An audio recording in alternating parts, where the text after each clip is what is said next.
తెలియదు. ఇది ఒక 5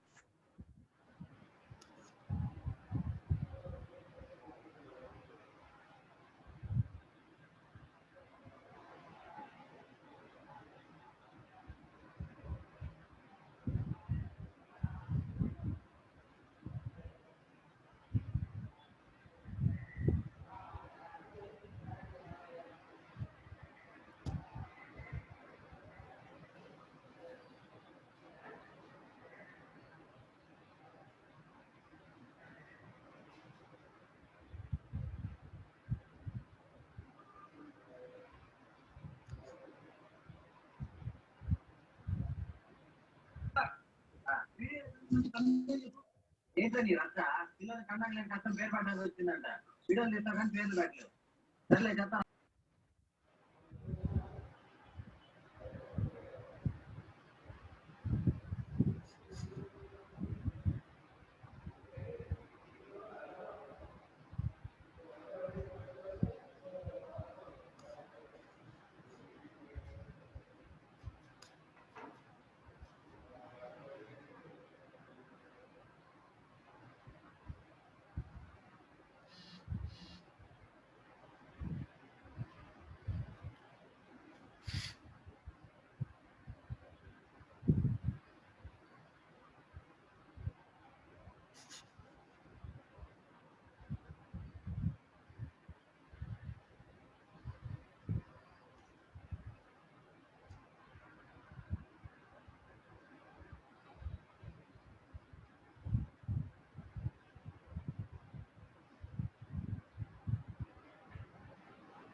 గుడ్ మార్నింగ్ స్టూడెంట్స్.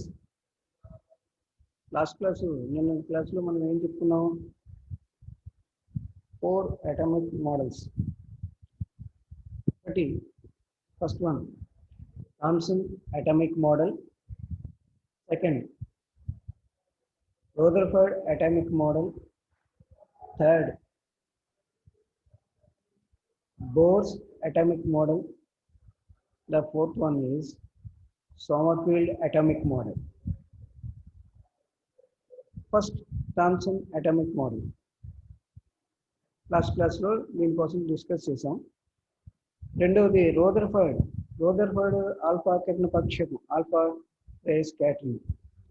ఇది ఫస్ట్ సెమిస్టర్లో మనం నేర్చుకున్నది. దాని నుంచి మనకి రదర్ఫర్డ్ అటామిక్ మోడల్లో పాస్టులేట్స్ ఏంటంటే, పరమాణు యొక్క ద్రవ్యరాశి మొత్తం అంతా కూడా ఒకేసారి ఒకే చోట కేంద్రీకృతమై ఉంటుంది. ఇది మొట్టమొదటి పాస్టులేట్.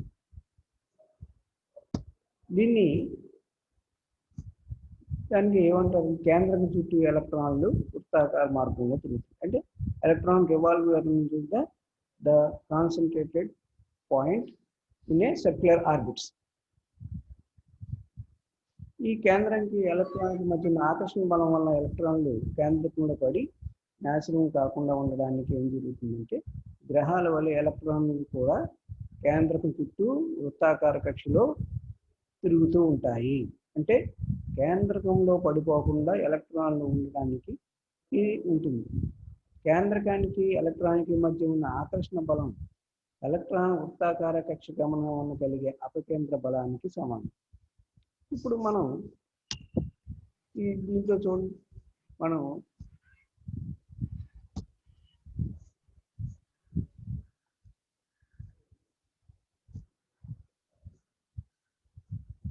ఈ డయాగ్రామ్లో చూసినట్టయితే చూడండి, ఎలక్ట్రాన్ తిరుగుతూ వచ్చి మధ్యలో మనకి కేంద్రకంలో పడిపోతుంది. అంటే ఏంటి?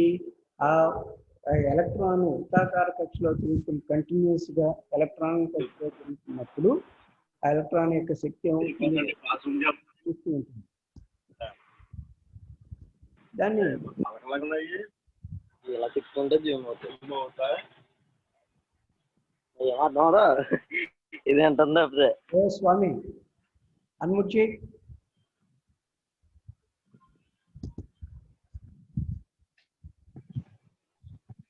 ఈ కేంద్రకంలో పెట్టుకోవడం వల్ల ఏమవుతుంది, మనకి పదార్థం అనేది ఉండదు. దీంట్లో ఉండే మెయిన్ డ్రాబ్యాక్ రదర్ఫోర్డ్ ఆల్ఫా కట్న కక్ష ఉన్న ఆటమిక్ మోడల్ వల్ల పరిమాణ నమూనాలో వచ్చే మెయిన్ డ్రాబ్యాక్ ఏంటంటే ఎలక్ట్రాన్ వృత్తాకార కక్షలో తిరుగుతూ చివరికి కేంద్రకంలో పడిపోతుంది. దానివల్ల మనకి అది పదార్థం అనేది ఉంది. ఇక్కడ మనం దీన్ని సరి చేయడానికే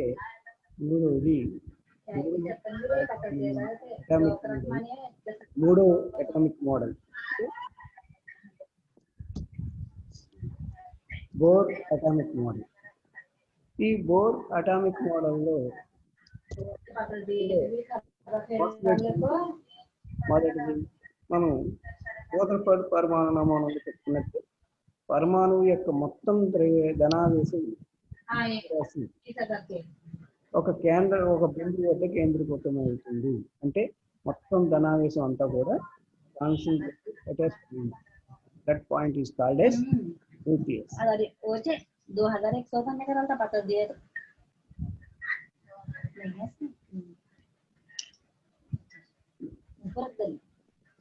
దీన్ని మనం కేంద్రకం చుట్టూ ఎలక్ట్రాన్లు हमें बोलते रहे जगह आते होंगे अम्मी कल चैनल रहा वो दे खुशी पड़ते हैं कि मैं तो बात सुनने साथ ही अम्मी गई अच्छा अम्मा से तो रजा से बात करे वो आता नहीं को समझते को भाव के ऊपर ऐसे मोहब्बत बेटी के ऊपर नहीं है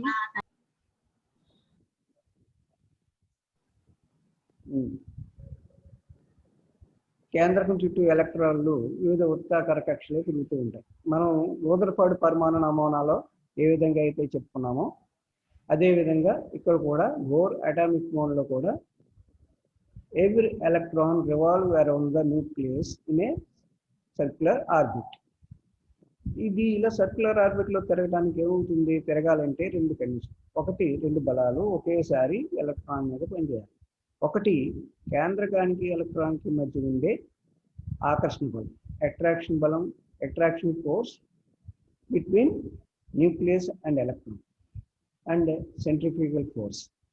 second one is centrifugal force.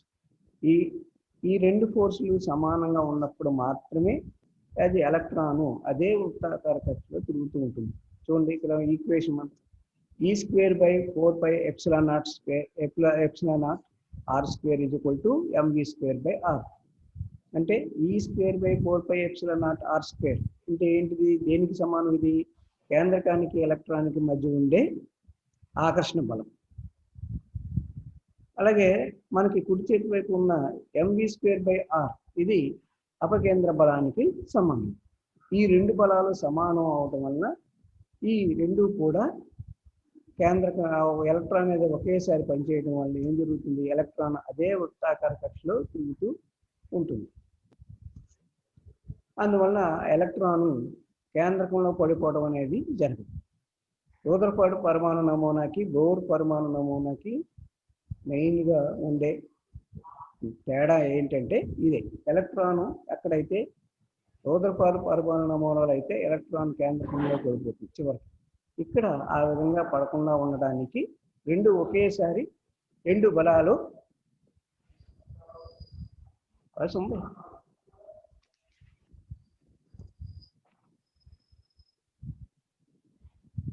అన్నట్టు ఉంది.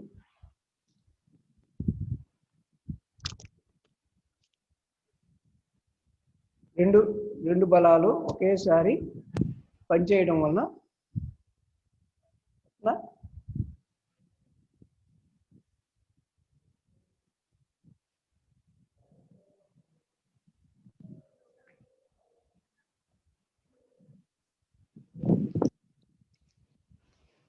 రెండు బలాలు ఒకేసారి ఎలక్ట్రాన్ మీద పనిచేయడం వలన మనకి ఎలక్ట్రాన్ కేంద్రకంలో సేమ్ అదే వృత్తాకార మార్గంలో తిరుగుతూ ఉంటుంది. రెండవ ప్రతిపాదన ఏంటంటే సెకండ్ పాస్టులేట్, కక్షలో తిరిగే ఎలక్ట్రాన్ యొక్క కోణీయ ద్రవ్యవేగం అంటే MVR h/2π విలువకి పూర్ణాంక గుణిజములుగా ఉంటుంది. అంటే ఏంటి? MVR = NH/2π. మూడవది, ఎలక్ట్రాన్ ఏ కక్షలో అయితే కంటిన్యూస్ గా తిరుగుతూ ఉంటుందో అప్పుడు ఆ కక్షలో తిరుగుతున్నప్పుడు ఎలక్ట్రాన్ యొక్క క్షీణించదో ఆ కక్షను ఏమంటాం మనం? స్థిర కక్ష అంటే స్టేషనరీ ఆర్బిట్, స్థావర కక్ష అంటాం. దానికి సమీకరణం Rn = 4πε0 h²n²/me². అలాగే నెక్స్ట్ పాస్టులేట్, ఒక ముఖ్యమైన మనకి ప్రతిపాదన ఏంటంటే దీంట్లో ముఖ్యమైన ప్రతిపాదన, ఎలక్ట్రాన్లు ఒక శక్తి స్థాయి నుంచి వేరొక శక్తి స్థాయిలోకి ప్రవేశించినప్పుడు శక్తి గ్రహించడం కానీ విడుదల చేయడం కానీ జరుగుతుంది. అంటే ఒక శక్తి స్థాయి నుంచి వేరే శక్తి స్థాయిలోకి వెళ్ళినప్పుడు మనం కొంత శక్తిని, అది ఎలక్ట్రాన్ కొంత శక్తిని విడుదల చేయడం కానీ లేదా గ్రహించడం కానీ జరుగుతుంది. ఇక్కడ మనకి డయాగ్రామ్లో చూడండి, N1 N2 అంటే E1 E2 శక్తి స్థాయిలోంచి మనం శక్తి స్థాయిని తీసుకున్నట్టయితే N2 నుంచి N1కి ఎలక్ట్రాన్ వెళ్ళి ప్రవేశించింది. అప్పుడు ఏం జరుగుతుంది? hν శక్తి విడుదలవుతుంది. అంటే En E0/n². దీనికి సమీకరణం En E0/n². E0 విలువ ఎంత అంటే -13.6 ఎలక్ట్రాన్ వోల్ట్స్. అంటే ఇక్కడ మైనస్ ఎందుకు ఉపయోగించామంటే ఎలక్ట్రాన్ కేంద్రకానికి బంధించబడుతుంది అనే విషయాన్ని తెలియజేస్తుంది. అలాగే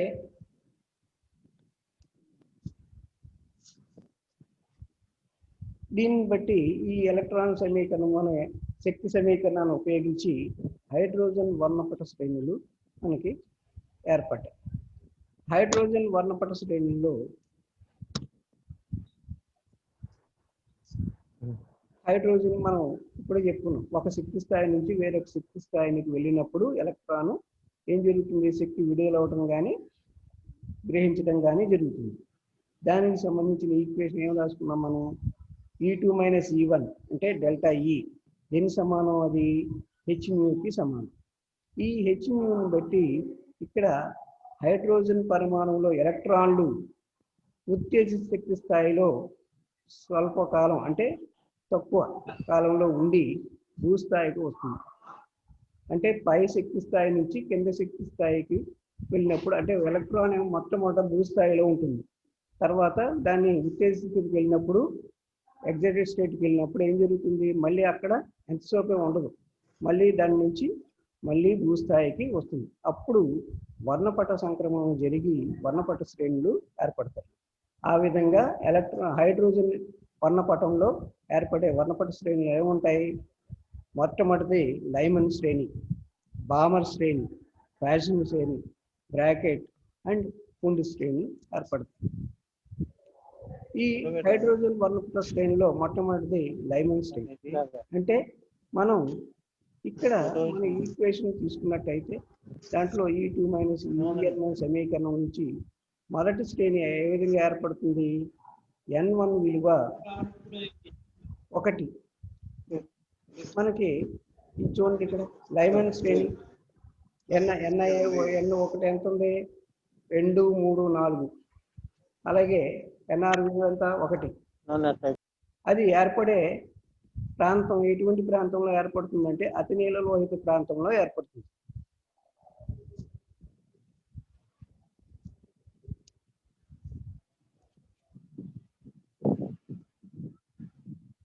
అలాగే రెండవ శ్రేణి ఏంటి? బామర్ శ్రేణి. ఈ బామర్ శ్రేణి అనేది దృశ్యకాంతి ప్రాంతంలో ఏర్పడుతుంది. మూడవది ఫ్యాషన్ శ్రేణి. నాలుగవది బ్రాకెట్. ఐదవది పుండ్ శ్రేణి.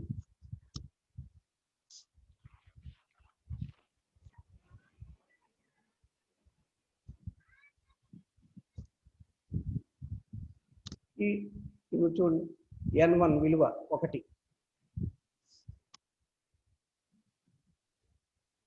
N1 ఈ శ్రేణి చూడండి, మొట్టమొదటిది N1, N2, N3 అలాగా బయటికి వెళ్ళేదాని నెంబరు పెరుగుతూ ఉంటుంది.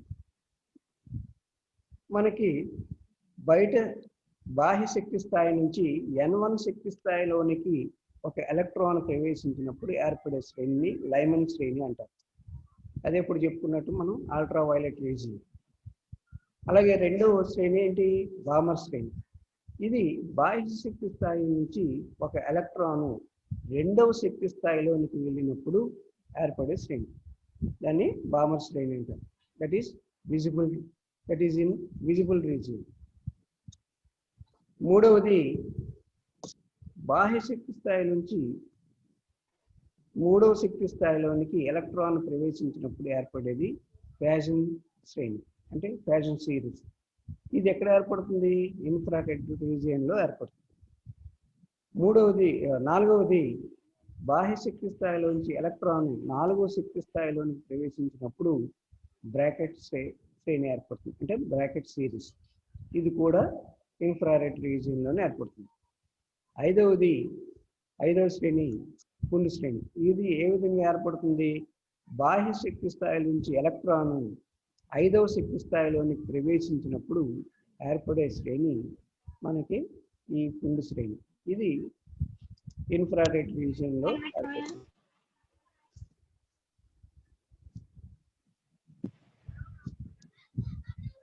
ఈ విధంగా శ్రేణులు హైడ్రోజన్ వర్ణపటంలో మనకి ఈ రీజియన్స్ అన్ని ఏర్పడుతూ ఉంటాయి.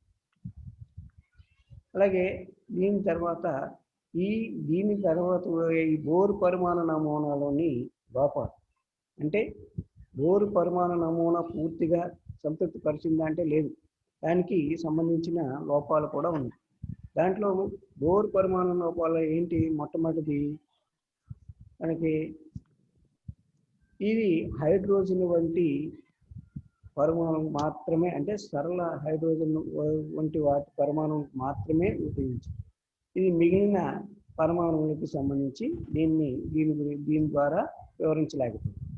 అంటే హైడ్రోజన్ వర్ణ పరమాణు మిగతా వాటిని వివరించలేకపోయింది. రెండవ లోపం ఏంటి? సంశ్లిష్ట, అంటే కాంప్లెక్స్ కాంపోజిట్ పరమాణువుల విషయంలో బోర్ సిద్ధాంతం శక్తి, వికిరణం మరియు పౌనఃపున్యాలను లెక్కించడంలో విఫలమైంది. అంటే ఎనర్జీ, అంటే radiation, radiation frequency of radiation, దాన్ని క్యాలిక్యులేట్ చేయడంలో ఇది పూర్తిగా బోర్ పరమాణు నమూనా అనేది విఫలమైంది. అలాగే మూడవది ఎలక్ట్రాన్ వితరణ, అంటే ఎలక్ట్రాన్ యొక్క అరేంజ్మెంట్ ఆఫ్ ఎలక్ట్రాన్స్ అనేది బోర్ పరమాణు నమూనా వివరించలేకపోయింది. నెక్స్ట్ వర్ణపట రేఖల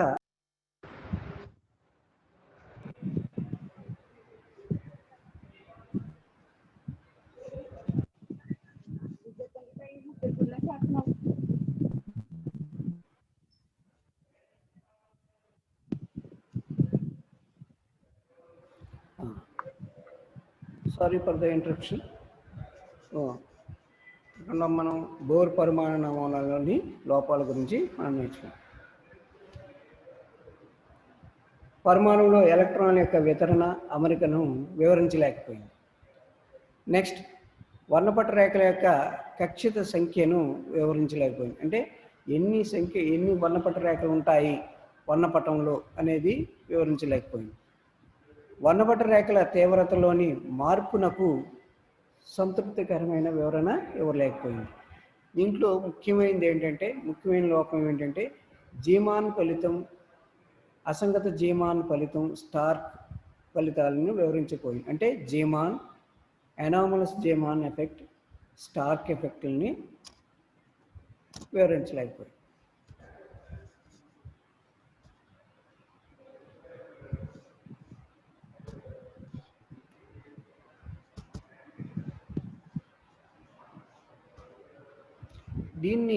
ఈ లోపాలని బోర్ సిద్ధాంతంలో ఏర్పడే లోపాలని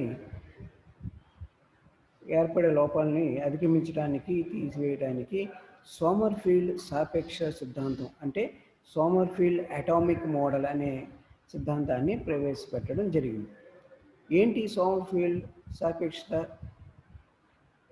పరమాణు నమూనా అంటే, మనం ఇంతవరకు బోర్ పరమాణు నమూనాలు కానీ రూదర్ఫర్డ్ పరమాణు నమూనాలు కానీ ఏం చెప్పాం, కేంద్రకం నుంచి కేంద్రకం చుట్టూ ఎలక్ట్రాన్లు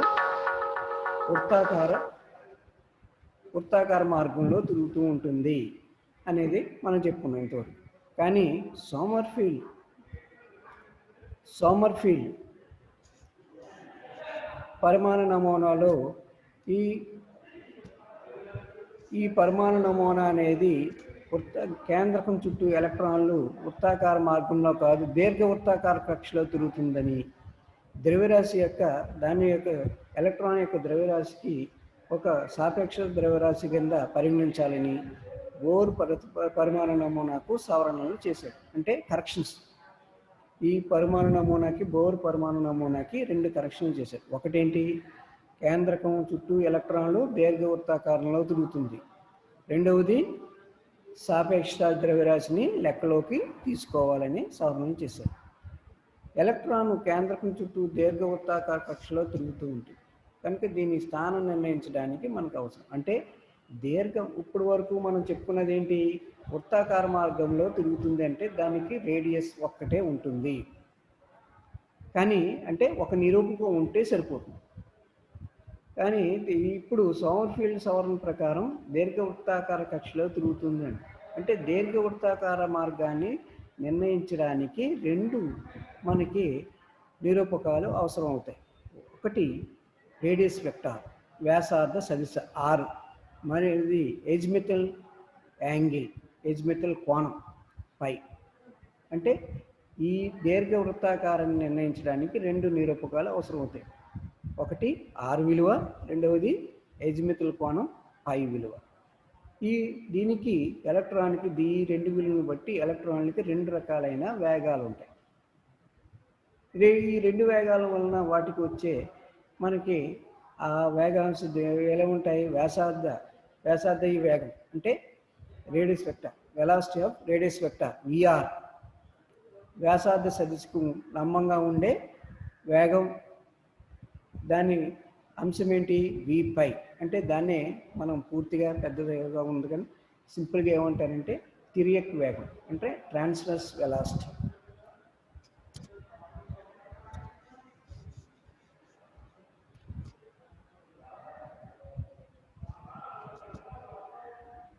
ఈ ట్రాన్స్వర్స్ ఇప్పుడు మనం ఎలక్ట్రాన్కి 2 వేగాలు ఉంటాయని చెప్పుకున్నాం. 2 వేగాంశాలు, ఒకటి వ్యాసార్థ వేగాంశం, రెండవది తిరియక్ వేగాంశం. దానికి సంబంధించి ద్రవ్య వేగాలు కూడా 2 ఉంటాయి. ఇందువల్ల వేగం ఉంది కనుక దాని యొక్క ద్రవ్య వేగం కూడా ఉంటుంది. ద్రవ్య వేగ సమీకరణం ఏంటి, మాస్ ఇంటూ వెలాసిటీ. కనుక మనం వేగం మారితే దాని ద్రవ్య వేగం కూడా మారుతుంది. అదేవిధంగా ఈ ద్రవ్య వేగాలకి ఎలక్ట్రాన్కి సంబంధించి 2 ద్రవ్య వేగాలు ఉంటాయి. అవి వ్యాసార్థీయ ద్రవ్య వేగం అంటే VRకి సంబంధించింది, రెండవది తిరియక్ ద్రవ్య వేగం అంటే Vపైకి సంబంధించింది. ఈ 2 ద్రవ్య వేగాలను క్వాంటీకృతం చేయడానికి 2 క్వాంటం సంఖ్యల్ని ప్రవేశపెట్టడం జరిగింది. అంటే ఈ రెండింటి గురించి మనం ఖచ్చితంగా వాటి విలువలు చెప్పడం కోసం దాన్ని క్వాంటైజ్డ్ చేస్తాం. ఆ క్వాంటైజ్డ్ వాల్యూస్ని మనం క్వాంటం సంఖ్యలు అంటాం. వాటిని క్వాంటం సంఖ్యల కింద పరిగణించడం జరిగింది.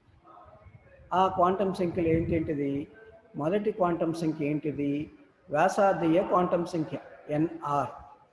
మొదటి క్వాంటం సంఖ్య NR. దీన్ని ఏమంటారు, వ్యాసార్థీయ రేడియస్ వెక్టార్ సంబంధించింది కనుక NR. ఇది వ్యాసార్థీయ క్వాంటం నెంబర్. రెండవది ఇది బోర్ సిద్ధాంతంలోని ప్రధాన క్వాంటం సంఖ్యకి సమానం. అంటే బోర్ క్వాంటం సంఖ్యలో మనకి బోర్ క్వాంటం సిద్ధాంతంలో n విలువ వస్తుంది, NH/2π, MVR = NH/2π. అక్కడ n విలువ అక్కడ ప్రధాన క్వాంటం సంఖ్యని సూచిస్తుంది. అక్కడ ప్రధాన క్వాంటం సంఖ్య విలువే ఇక్కడ కూడా అదే విలువకి సమానం అవుతుంది. ఇక్కడ చూడండి, వ్యాసార్థీయ క్వాంటం సంఖ్య ఎన్ఆర్ ఇది బోర్ సిద్ధాంతంలోని ప్రధాన క్వాంటం సంఖ్యకు సమానం. అంటే అక్కడ ఎన్ ఏ విధంగా అయితే తీసుకుంటామో సోమర్ఫీల్డ్ పరమాణు నమూనాలో ఎన్ఆర్కి సమానం. రెండవది సెకండ్ ఎజిమెథల్ క్వాంటం నెంబర్, ఎజిమెథల్ క్వాంటం సంఖ్య కే. ఇది దేన్ని బట్టి వచ్చింది? రెండో ద్రవ్య వేగమైన 3f ద్రవ్య వేగాన్ని బట్టి వచ్చిన రెండవ క్వాంటం సంఖ్య ఏంటిది? ఎజిమెథల్ క్వాంటం నెంబర్ కే విలువ. ఎజిమెథల్ క్వాంటం ఈ విధంగా రెండు క్వాంటం సంఖ్యల్ని దీనివలన ప్రవేశపెట్టడం జరిగింది ఈ సోమర్ఫీల్డ్ పరమాణు నమూనాలు. సోమర్ఫీల్డ్ పరమాణు నమూనాకి బోర్ పరమాణు నమూనాకి కొన్ని సిమిలారిటీస్ అంటే సమానమైన విలువలు కలిగి ఉంది. ఏమేంటిదంటే ఇక్కడ బోర్ సిద్ధాంతంలో శక్తికి ఏ విధమైన సమీకరణం ఉందో సోమర్ఫీల్డ్లో కూడా శక్తికి సమీకరణం రెండు ఒకటే. కాకపోతే దీర్ఘ వృత్తాకార భావనల శక్తిలో ఏముంటాయి? మార్పులు ఏమి ఉండవు. ఇటువంటి మార్పులు దేని వలన వచ్చినాయి అంటే వర్ణపటం రేఖలో మార్పులు అనేవి మనం చెప్పగలం. బోర్ పరమాణు నమూనాలో ఏం జరిగింది? వర్ణపట రేఖల యొక్క సూక్ష్మ నిర్మాణాన్ని వివరించలేకపోయింది.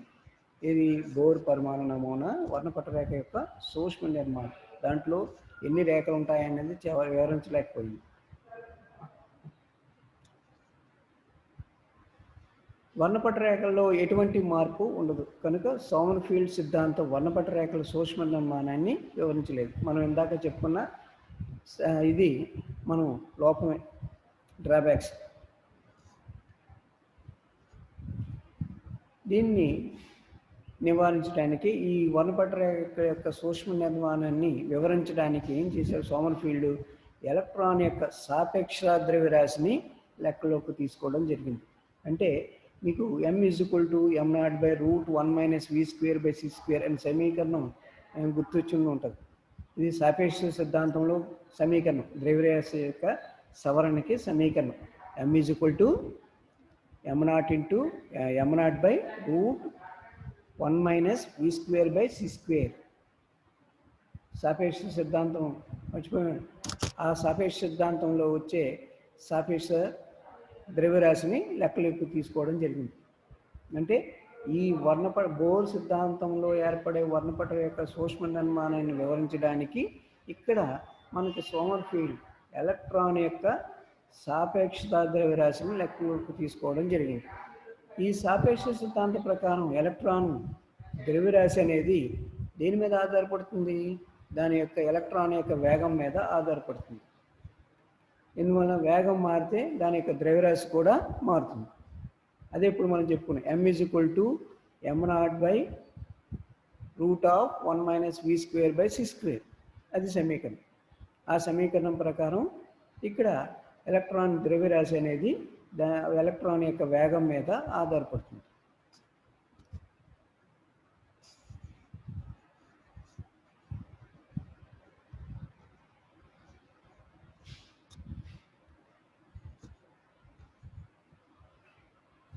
ఈ విధంగా మనకి సోమర్ఫీల్డ్ పరమాణు నమూనా అనేది రెండు కొత్త విషయాలను మనం తెలుసుకున్నాం. దాని నుంచి ఒకటేంటి? దాని నుంచి ఎలక్ట్రాన్లు దీర్ఘ వృత్తాకార కక్షలో తిరగటం వలన దానికి రెండు నిరూపకాలు అవసరం అవుతాయి. ఆ రెండు నిరూపకాల్లో మనకి మొట్టమొదటిది సదిశ అంటే ఆర్ విలువ, రెండవది ఎజిమెథల్ పై విలువ. ఈ పై విలువ బట్టి వాటి యొక్క ద్రవ్య వేగాలు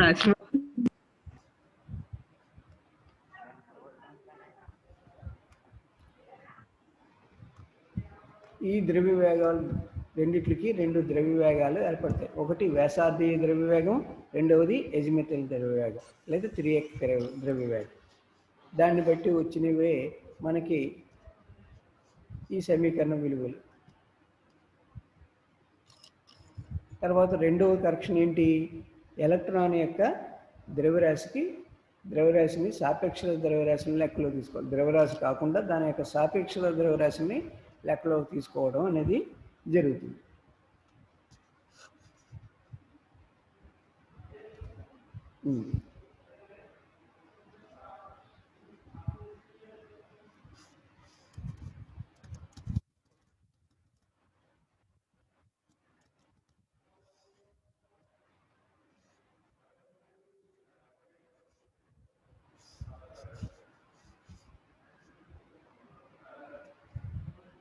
सूर्य भगवान हेलो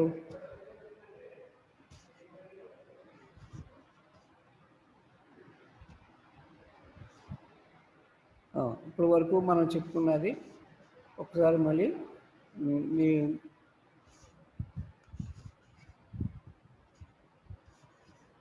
సోమర్ఫీల్డ్ పరమాణు నమూనా గురించి మనం చెప్పుకున్నాం ఇంతవరకు. దీంట్లో పరమాణు నమూనా చెప్పుకున్నప్పుడు దానికి ఇది కూడా పూర్తిగా పర్ఫెక్ట్గా లేదు. దీంట్లో కూడా లోపాలు ఉన్నాయి. సోమర్ఫీల్డ్ పరమాణు నమూనాలో కూడా లోపాలు ఉన్నాయి. ఏంటిది? ఇది కూడా హైడ్రోజన్ వర్ణపటం వల్లే దాంట్లో సూక్ష్మ నిర్మాణ వర్ణపట రేఖల యొక్క సూక్ష్మ నిర్మాణాన్ని వివరించలేకపోయింది. అంటే మనం హైడ్రోజన్ బోర్ పరమాణు నమూనాలో ఏ విధమైన లోపాలను మనం తెలుసుకున్నామో అదే లోపం ఇక్కడ కూడా సోమర్ఫీల్డ్ పరమాణు నమూనాలో కూడా వచ్చింది. ఏంటిది? హైడ్రోజన్ వర్ణపట రేఖల యొక్క సూక్ష్మ నిర్మాణం వివరించలేదు. రెండవది, సంశ్లిష్ట పరమాణువుల విషయంలో సోమర్ఫీల్డ్ సిద్ధాంతం శక్తి వికిరణ పౌనఃపున్యాలను లెక్కించడంలో విఫలమైంది. ఇది కూడా బోర్ సిద్ధాంతంలోని లోపం. సోమర్ఫీల్డ్ సాపేక్ష సిద్ధాంత సవరణ ప్రకారం వర్ణపట రేఖల యొక్క సూక్ష్మ నిర్మాణం సిద్ధాంత ప్రకారం వివరించినప్పటికీ దాంట్లో వర్ణపటంలో ఉండే వర్ణపట రేఖల యొక్క సంఖ్యని ఖచ్చితంగా వివరించలేకపోయింది సోమర్ఫీల్డ్ సిద్ధాంతం. ఈ మూడవది, ఇది పరమాణువులో ఎలక్ట్రాన్ల వితరణ అమరికను పూర్తిగా వివరించలేకపోయింది. ఇది కూడా బోర్ సిద్ధాంతంలోని బోర్ పరమాణు నమూనాలోని లోపమే. ఇక్కడ కూడా అదే లోపాన్ని మనం తెలుసుకుంటాం. వర్ణపట రేఖల యొక్క తీవ్రతలో మార్పునకు సంతృప్తికరమైన వివరణ ఇవ్వలేకపోయింది. అంటే వర్ణపట రేఖల యొక్క తీవ్రత ఒకదానికి ఇంటెన్సిటీ ఎక్కువగా ఉంటుంది, ఒక్కొక్క వర్ణపట రేఖ ఇంటెన్సిటీ తక్కువగా ఉంటుంది. ఈ విధంగా ఇంటెన్సిటీ ఎందుకు తక్కువగా ఉంటుంది, ఎందుకు ఎక్కువగా ఉంటుంది అనేది ఖచ్చితంగా చెప్పడానికి వివరనేది ఇవ్వలేకపోయింది. జేమాన్ ఫలితం, అసంగత జేమాన్ ఫలితం మరియు స్టార్క్ ఫలితాలని వివరించలేకపోయింది.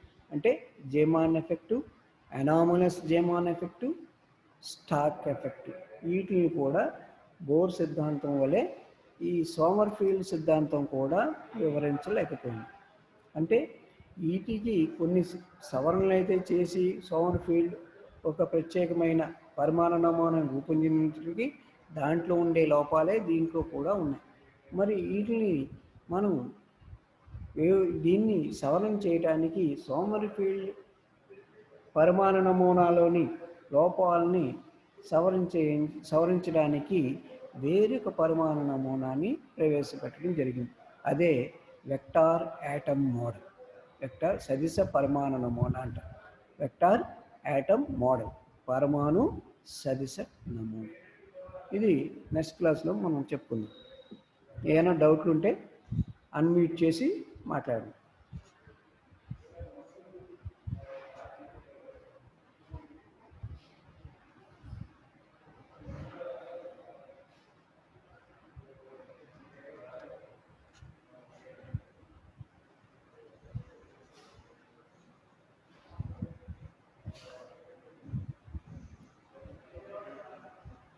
ఏమైనా డౌట్లు ఉన్నాయా?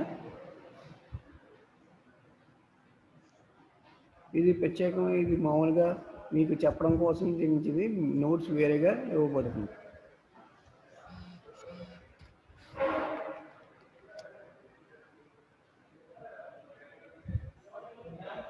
హలో,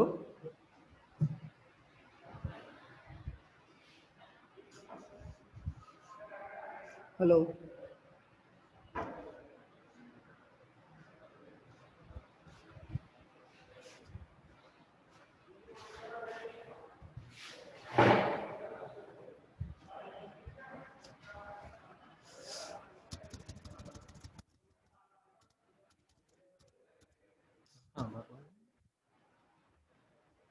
సుధీర్